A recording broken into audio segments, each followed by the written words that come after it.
డబ్బు, అనారోగ్యం, ఉద్యోగం, వ్యాపారం, అప్పులతో బాధపడుతున్నారా? వెంటనే జేకేఆర్ గురువు గారికి కాల్ చేసి అపాయింట్మెంట్ తీసుకోండి. నమస్తే గురుగారు. నమస్తే అమ్మా. గురుగారు, ఇప్పుడు మనం అనుకున్నవన్నీ జరగాలి, కోరికలన్నీ తీరిపోవాలి, అపర కుబేర్లు అయిపోవాలి అంటే మనలో ఏది వదిలేస్తే మనం అనుకున్నవన్నీ జరుగుతాయి అంటే ఏం వదిలేయాలంటారు అసలు? మంచి క్వశ్చన్ అడిగారమ్మా. వాస్తవంగా ప్రతి మనిషికి కోటేశ్వర్లు కావాలి, హ్యాపీగా ఆనందంగా జీవితం సాగాలనే కోరుకుంటారు.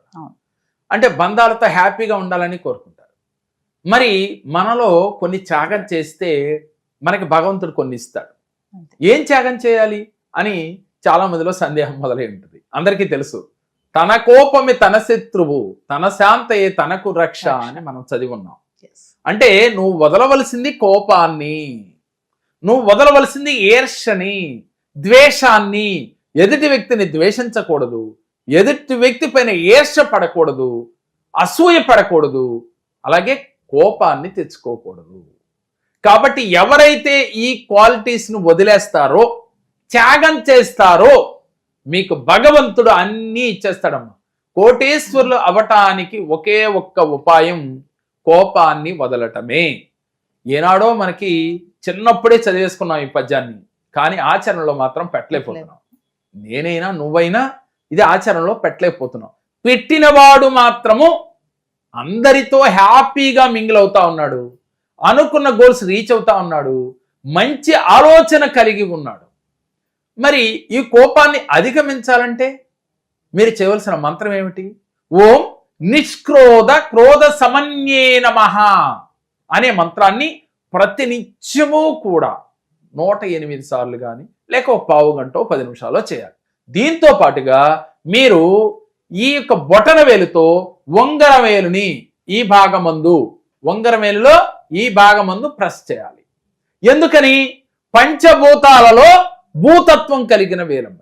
ఇది నీరు, ఇది భూమి, ఓకే, ఇది ఆకాశం, ఇది వాయువు, ఇది అగ్ని. ఈ పంచభూతాలు మన 5 వేళ్లలో ఉన్నాయి. కాబట్టి ఈ పంచభూతాలలో భూతత్వము అంటే ఏంటి? భూదేవికి ఎంత శాంతి, ఓర్పు, దయ లేకపోతే ప్రతినిత్యం మన ఎంత మందిని మోస్తూ ఉందమ్మా. ఓపిక ఉంది, ఓర్పు ఉంది, సహనం ఉంది. అందువల్ల భూతత్వం కలిగిన ఈ వేలు దగ్గర ఈ అగ్నితత్వంతో కలిగిన ఏలుతో అంటే బొటన వేలుతో ఇక్కడ ప్రెస్ చేయాలి. ఉంగరం పెట్టుకునే చోట ఈ భాగంలో ఇలా ప్రెస్ చేస్తూ ఉండాలి.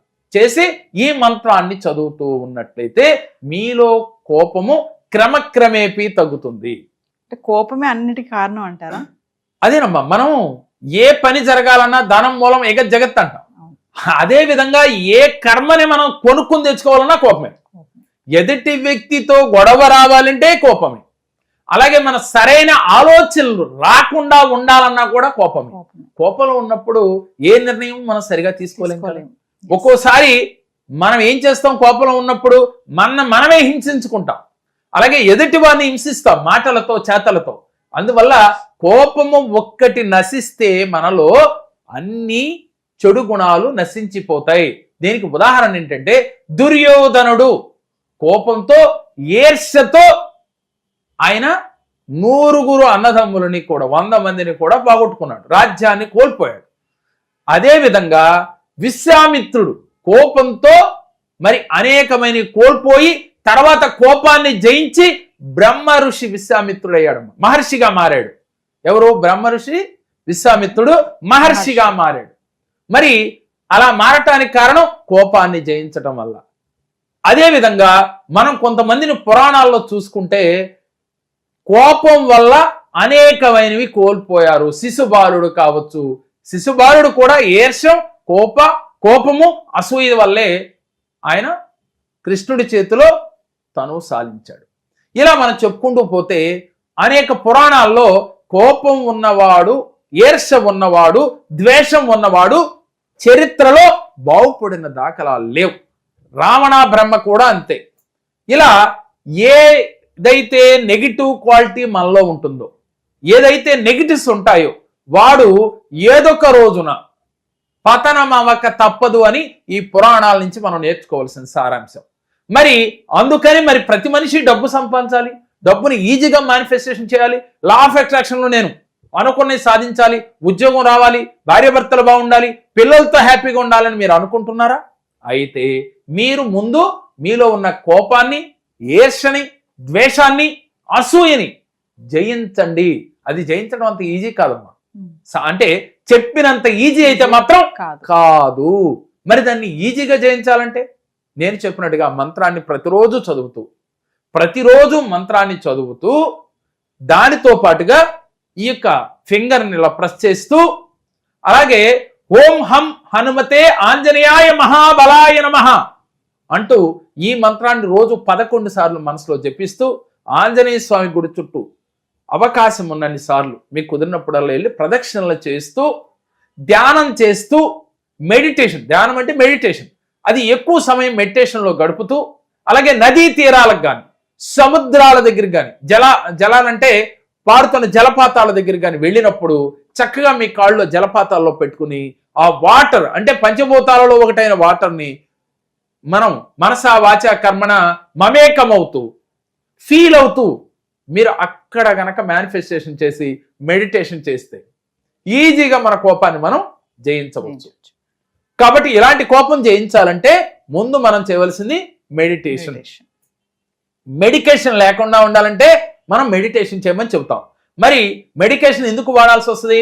అనారోగ్య సమస్యలు వస్తే మెడికేషన్ తీసుకుంటాం. మరి అనారోగ్య సమస్యలు ఎందుకు వస్తాయి అంటే కోపం వల్ల. కోపం ఎక్కువ ఉంటే ఏమొస్తుందమ్మా? బీపీ వస్తుంది. అలాగే బీపీ ఉంటుంది, షుగర్ ఉంటుంది, హార్ట్ అటాక్లు కూడా వస్తాయి. మరి ఇన్ని రావడానికి కారణం కోపమే. టెన్షన్, కోపము, అసూయ, ఈర్ష, ద్వేషము, వీటి వల్లే కదా. వీటిని మనం జయించాలి అంటే మెడిటేషన్ చేయాలి.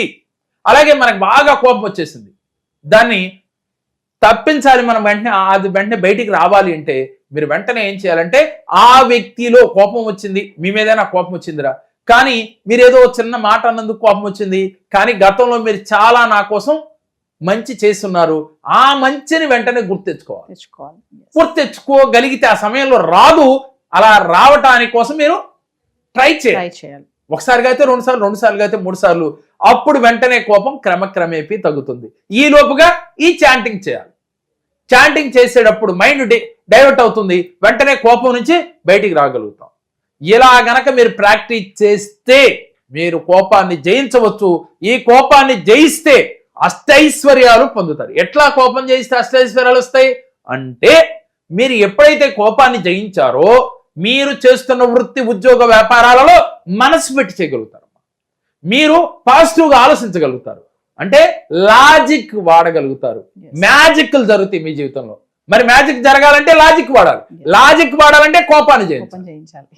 మరి మీరు అందరూ లాజిక్ వాడతాం, అందరికీ మ్యాజిక్లు జరుగుతాయా అంటే, కోపం లేనివాడు లాజిక్ ఆలోచిస్తాడు, బ్రెయిన్ వాడతాడు, వాడితే వారి జీవితంలో ఈజీగా మనీని పొందగలుగుతారు. మనీయే కదమ్మా, దేన్నైనా సాధించాలంటే మన మనసులో ఘర్షణ లేకుండా ఉండాలి. ఘర్షణ ఎందుకు వస్తుంది? డౌట్ వచ్చినా, కోపం వచ్చినా, ఈర్ష్య వచ్చినా, ద్వేషం వచ్చినా ఘర్షణ వస్తుంది. అలాంటి ఘర్షణ లేకుండా ఉంటే మీరు ఈజీగా మేనిఫెస్టేషన్ చేస్తారు, ఈజీగా యూనివర్స్ కనెక్ట్ అవుతాయి, పంచభూతాలు కనెక్ట్ అవుతాయి, అష్టైశ్వర్యాలు మీ చెంతనే ఉంటాయి. అలాగే మన మణి మంత్ర క్లాసులో తల్లి ప్రతి నెల మనం చేస్తూ ఉన్నాం. ఈ చేసే క్లాసులో ఇలాంటి టెక్నిక్స్ అనేకమైన చెప్తూ ఉన్నాం. అంటే ఏ కార్యక్రమాలు మనం చేస్తే, అంటే ప్రతినిత్యం దైనందిన జీవితంలో కోపాన్ని జయించడం ఎలా అనేది కూడా చాలా ఇంపార్టెంట్. ఎలాంటి మెడిటేషన్ చేస్తే కోపాన్ని జయించగలం, అదేవిధంగా జీవితంలో ఉన్నత శిఖరాలను మనం అవరోధించాలి అంటే ఏం చేయాలి, అలాగే జీవితంలో విజయ మార్గంలో నడవాలంటే మనం ఏం చేయాలి, ప్రతినిత్యం ఉదయం లేచిన కానించి రాత్రి పడుకునే వరకు జీవితంలో ఎలా ఉండాలి, ఈ అనంత బ్రహ్మాండం అంతా మీకు అనుకూలంగా మారాలంటే, యూనివర్స్ మిమ్మల్ని ఎస్పాస్ అనాలి అంటే, యూనివర్స్ మీతో కనెక్ట్ అవ్వాలి అంటే, మీరు నమ్మిన దైవం యొక్క అనుగ్రహం మీకు కలగాలి అంటే, మీరు ఎప్పుడు పుష్కలంగా డబ్బుతో, ఆనందంతో, ఐశ్వర్యంతో మీరు తోగాలి అంటే మా మణి మంత్ర క్లాసులో ఒక్కసారి జాయిన్ అయ్యి చూడండి. మీ జీవితంలో డబ్బు, సంపద, ఆరోగ్యం, ఆనందం ఎప్పుడు ఉంటాయి. కానీ మీరు ధైర్యం చేసి ఒక్కసారి జాయిన్ అయ్యి చూస్తే మీ జీవితమే అద్భుతంగా మారిపోతుంది. కావాలంటే ప్రాక్టికల్ గా చేసిన వారి అనుభవాలను మేము వీడియో ద్వారా మీకు పెడుతూ ఉన్నాం. మీలో ఎవరైనా ఇలాంటి సమస్యలతో బాధపడుతున్నారా? మరి యూనివర్స్ తో ఎలా కనెక్ట్ అవ్వాలి, కనెక్ట్ అయితే ఎలాంటి విజయాలు సాధిస్తారు, ఇలాంటివన్నీ తెలుసుకోవాలంటే ఏప్రిల్లో జరగబోయే గురువు గారి మనీ మంత్ర ఆన్లైన్ క్లాసెస్ కి ఖచ్చితంగా ఎన్రోల్ చేసుకోండి. కింద కనిపిస్తున్న నెంబర్ కాల్ చేస్తే మా టీం మీకు అందుబాటులో ఉంటుంది. సో కొంచెం ఫైనాన్షియల్ డిస్టర్బెన్సెస్ వల్ల, ఇంకో ఇంట్లో కొంచెం మనశ్శాంతి లేకపోవడం వల్ల సార్ దగ్గరకు వచ్చాను. సార్ మా ఇద్దరు జాతకాలు చూశారు అండ్ రెమెడీస్ చెప్పారు. వాళ్ళు చెప్పిన రెమెడీస్ మేము పాటించి ఒక 1 year తర్వాత మేము ఈ వీడియో చేస్తున్నాము. మాకు చాలా మంచిగా జరిగింది. ఎంత మంచిగా జరిగిందంటే ఒక 50% మా మైండ్ లో ఉన్న టెన్షన్స్ అన్ని వెళ్ళిపోయాయి. నమస్తే గురుగారు. నమస్కారం అమ్మా.